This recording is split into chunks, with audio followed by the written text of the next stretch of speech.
Θα μου επιτρέπεστε να απευθυνθώ κυρίως στους πρωταγωνιστές αυτής της ημέρας, τα παιδιά μας. Αγαπημένα μας παιδιά, από τη μεριά του Συλλόγου Γονέων και Δαιμόνων θέλω να ευχηθώ και εγώ για την καινούργια σχολική χρονιά.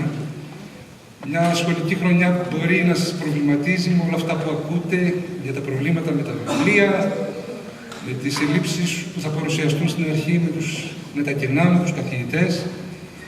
Εγώ θα ήθελα να σας πω να τα ξεχάσετε όλα αυτά, να αφοσιωθείτε στους στόχους σας, που πρέπει να είναι η κατάκτηση της γνώσης, της μόρφωσης, της γενικής παιδείας αλλά και της καλλιτεχνικής, η σχέση σας με τη μουσική.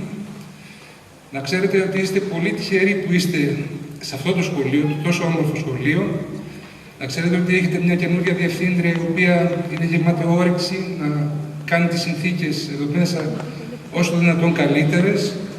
Έχετε τους υπέροχους καθηγητές σας και πάντα φυσικά θα έχετε στο πλάι σας εμάς για όλα σας τα προβλήματα, για να αγωνιστούμε μαζί αν χρειαστεί, να διαμαρτυρηθούμε αν χρειαστεί.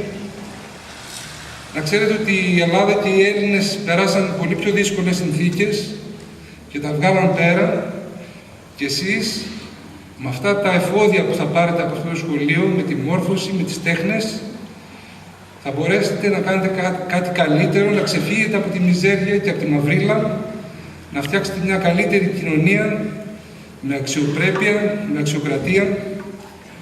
Σας εύχομαι πραγματικά μέσα από την καρδιά μου μια ευτυχισμένη, δημιουργική σχολική χρονιά. Σας ευχαριστώ.